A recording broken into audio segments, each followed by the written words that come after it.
Bruchim Haboim, welcome everyone. We're about to begin Be'ezras Hashem to get on Daf Yud Tes Amud Beis, starting with Daf Yud Tes Amud Aleph, 4 lines from the bottom. On Daf Yud Dalet Amud Aleph, the Mishnah had brought the first of 4 different testimonies Rabbi Chanina Sgan HaKohanim had stated. The first testimony that is stated there in the Mishnah is that the Kodshim that was a Shlishi, as a Tamei Shlishi, can be burned together with that which was Nitma as a Rishon. The combination of the Shlishi coming in contact with the Rishon would make it into a Sheni. And that they allowed to do. The fourth of the 4 testimonies that are also brought there in Eidios is now brought here. Tnan Hasam. Al Machat Shenimtzeis Bebasar. A Machat, a needle that was found in a carbon, after the carbon was sliced up by the Kohen, he cut the basar and he found a machat. Shehasakin v'hayadayim taharos. The knife, as well as the hands of the Kohen, remain tahor. V'habasar tamei. So the hands and the knife remain tahor because it's a suffix. The Gemara will explain. But the basar, where the needle was found, is vadai, certainly in contact with the needle, whereby, therefore, the basar is tamei. He goes on to say, nimtzeis ba'perish. However, if this needle was found in the excrement, in the intestines of the animal, hakol tor, then everything would be tor because that perish is not mekabel tuma, and therefore it's not metame the needle. Says the Gemara Rabbi Akiva, he makes the following statement: Zachinu she'ein tumas yodayim b'mikdash. We are fortunate that there is not a gezerah midrabanan in the Beis Hamikdash to metame the yodayim, because if so, the basar kodshim would very often become tamei. We're on top of Yud Tes Amud Beis. Ask the Gemara on Rabbi Akiva's statement: V'neima she'ein tumas yodayim v'kelim. Why did Rabbi Akiva only say we're fortunate that they did not goizer tuman the yadayim in the Beis Hamikdash? Why didn't he also say they were not goizer also kelim in the Beis Hamikdash, whereby the mashkim that would then metame the basar, that itself would not also metame the kelim? Why didn't he say that? Since there was mashke on the basar, that mashke on the basar could also metame the kelim. Why didn't he say we're fortunate that kelim also did not have a gezerah of tuma on them in the Beis Hamikdash? Rabbi Yehuda Marav v'itemo Rabbi Yosi Rabbi Chanina. He answers as follows: because simply yadayim koidem gezeras kelim nishnu. The gezerah on yadayim was preceded was earlier than the gezerah on the kelim, whereby they did not make a gezerah in the Beis Hamikdash for yadayim. That's why Rabbi Akiva mentioned that we're fortunate that they did not goizer this tumah of yadayim that they made a gezerah on, but they didn't make so in the Beis Hamikdash. We're fortunate they did not carry that gezerah into the Beis Hamikdash.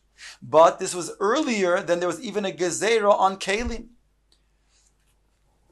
In other words, again, kelim themselves, midirabbanan, we're saying that the mashke on the basar could be metame the kelim. Why didn't Rabbi Akiva say that? Simply put, because that was not mentioned then as a gezerah on kelim. It was only subsequent.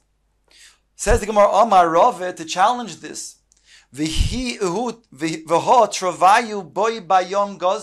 Rabbi Rava points out that it states in the Mishnah that both the tuma on yadayim as well as the tuma on kelim were nigzer midrabanan on the same time, the same day. Dahainu, in the first parak in Masechet Shabbos, there it states that there were 18 yudches davar that was spoken about in the aliyah of Chananya ben Chizkiah ben Goroin. And these were amongst them. Says the Mishnah, Disnan, HaSefer, V'hayadayim, V'hatful yoim, V'ha'oichlim, V'hakelim, Shenitmu b'mashkin. So here we have that the yadayim as well as the kelim were nigzer toma on them. So let's go through each one. HaSefer, one of the books of Tanakh, since they used to then put truma together with the Sifrei Tanakh because they thought, they assumed, rationally, they use the rationale that since the kedusha of the Svarim, it's appropriate to also put kedusha of truma, since that's also kadosh next to the Sifrei Tanakh. But what happened was the mice began eating some of the truma, and they would also sample these books of Tanakh too. So therefore, the Chazal made a gezerah that there should not be any. They made a gezerah that there should be truma in contact with the books of Tanakh, whereby the books of Tanakh would be a sheni that would metamed the truma, in order to then prevent people from taking the truma and putting it next to the books of Tanakh. V'hayadayim, the Mishnah states they were goizer truma on yadayim. This is also sheni on the yadayim, either when the yadayim touch certain types of tuma, or even stam yadayim, because adayim are askonias hein, and they didn't want such yadayim that would be in places that would be maybe disgusting to the tuma of the truma, coming in contact with the truma. Therefore, they were goys there on the yadayim. V'atful yoim. Tful yom really in this list is not exactly accurate, because tful yom is midi araisa tame shniya, because midi araisa, somebody who was already toivil and is just waiting for herev shemesh, he has the status where he can be metame truma. V'ha'oichlin v'ha'kelim, and both oichil and kelin shenitmu b'mashkin, that became in contact with mashkin, because midi araisa only an av hatuma can then metame the oichil in the mashkin, and here the Chacham made a gezerah that it's metame oichil and mashkin to make them into shnim. So we have over here in this Mishnah stating that the same time that they were goizer yadayim, tuma on yadayim, they were also goizer tuma on kelim. Therefore, why did Rabbi Akiva only say we are fortunate that the Chacham did not make their gezerah in the Beis Hamikdash in regards to the yadayim?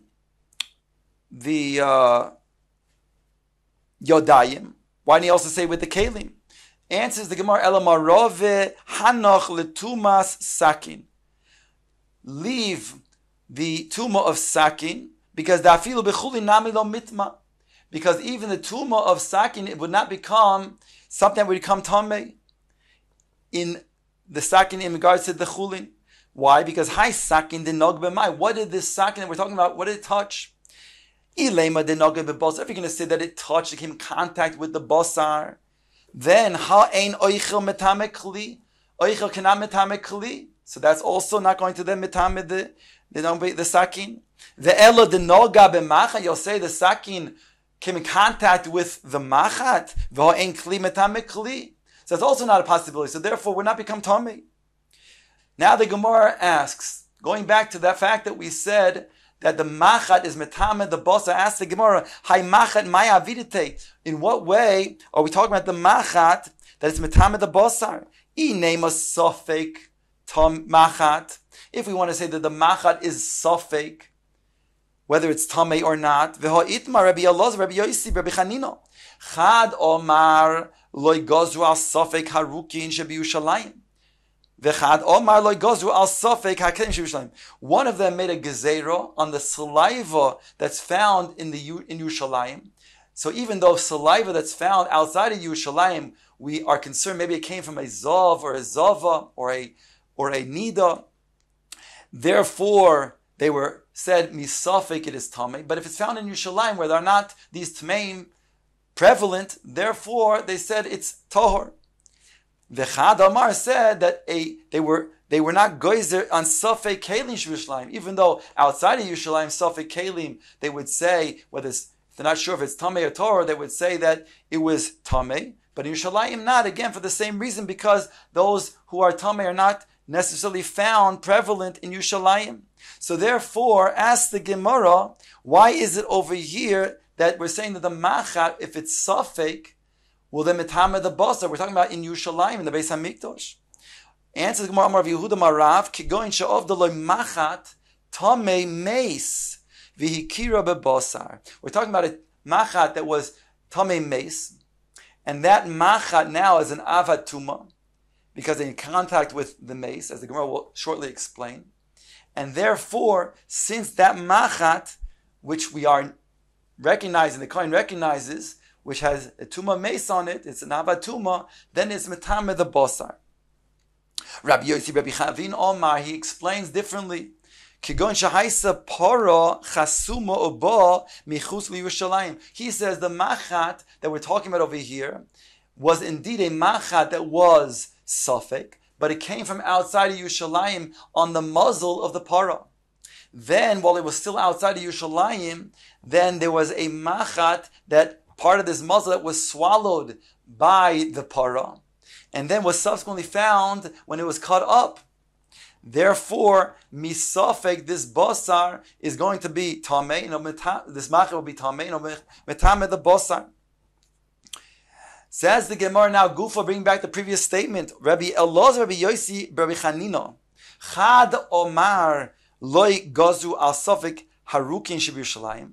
One of them said that the Chacham did not make a gezeira on saliva that is safek, whether it's tamei or tor, in Yerushalayim, even though they were geyser and said outside of Yerushalayim, we'll assume that it's tamei, but in Yerushalayim it's tor.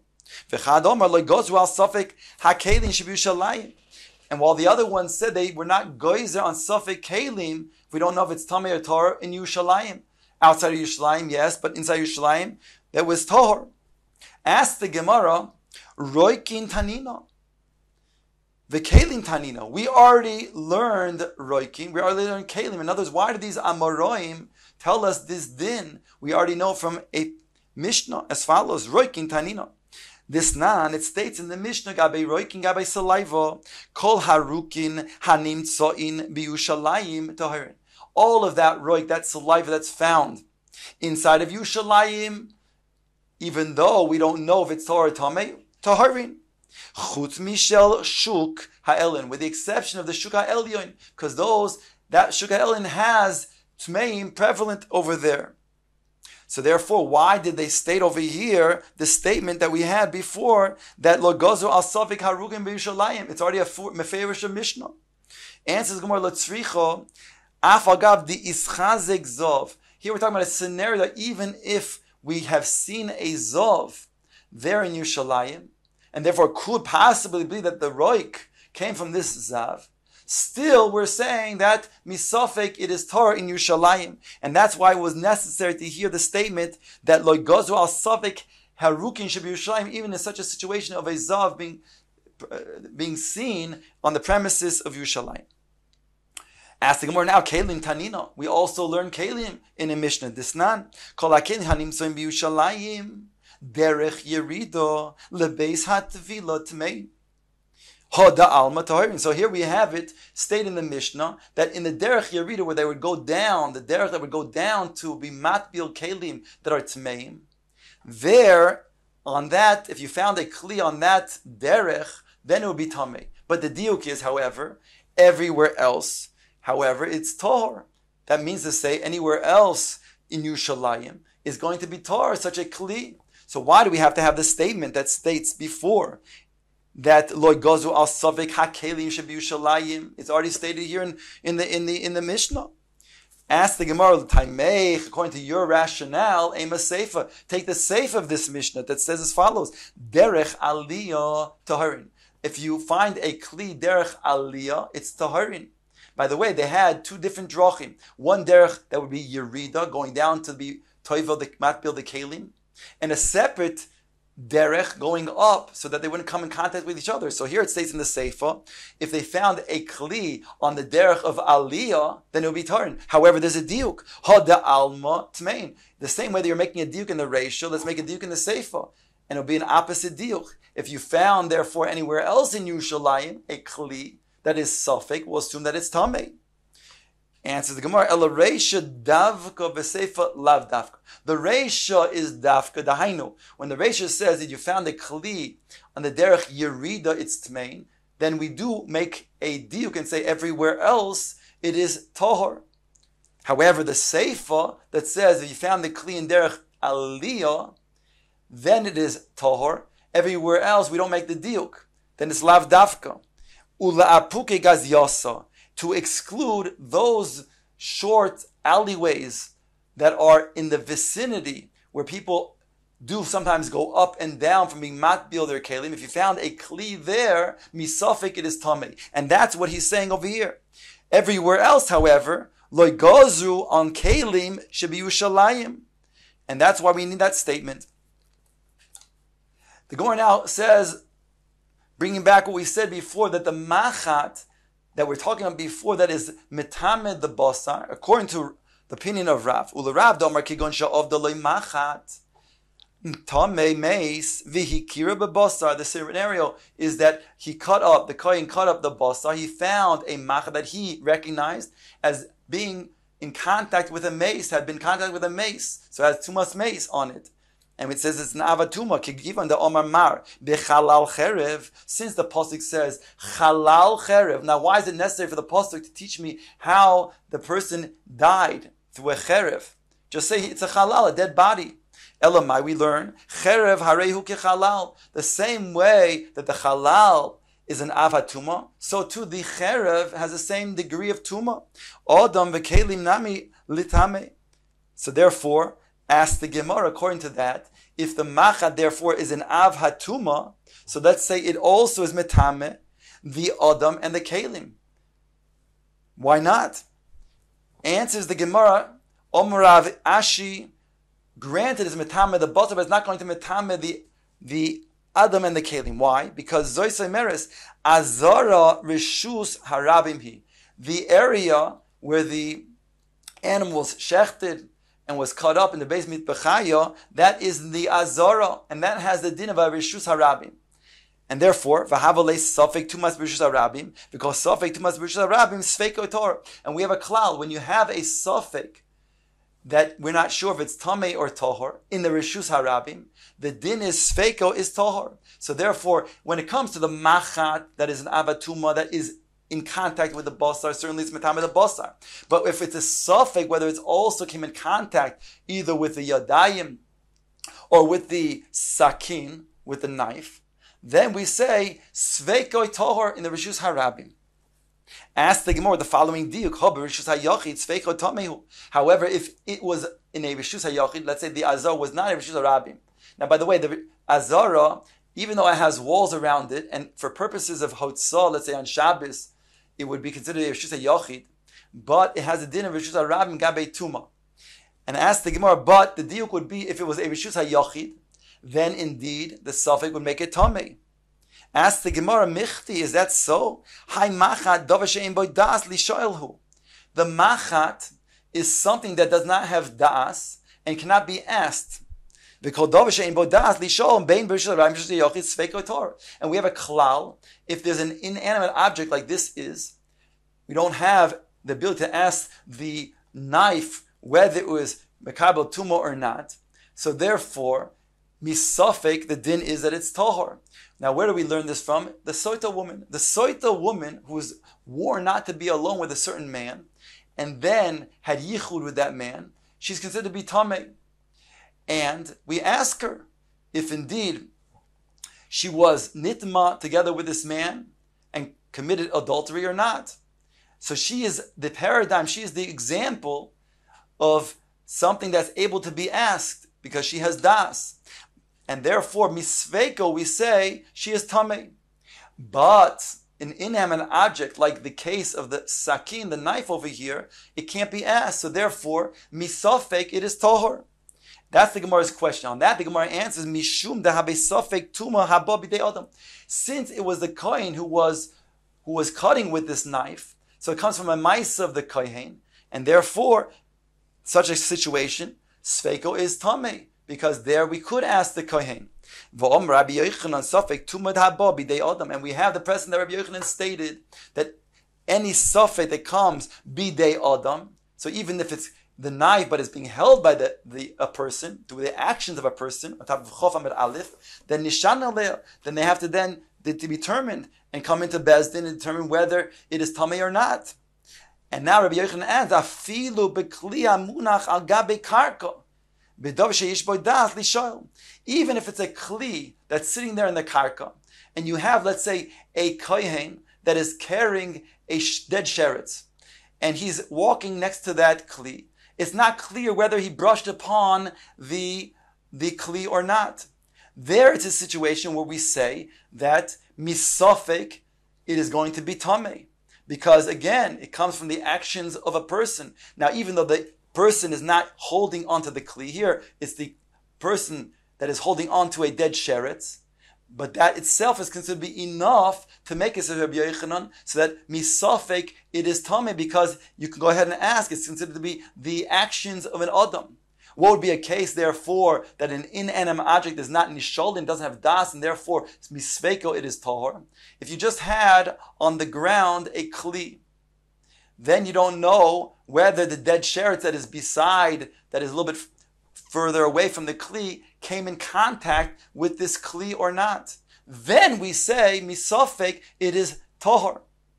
Therefore, going back to our case, in the sakin, here, the sakin, we say that since it's being wielded, it's being used by the kohen, and therefore it's coming from Maisa of the kohen. If it was in the Rishus HaYochid, that means if the Azar would be a Rishus HaYochid, then indeed, misfeka, we would say Tamei. But in the Maskana, we're saying that indeed, the Azar is referred to as a Rishus HaRabim, and therefore we have a klal when it comes to Sveikoi, Tuma in the Rishus HaRabim, Sveikoi is Tohar.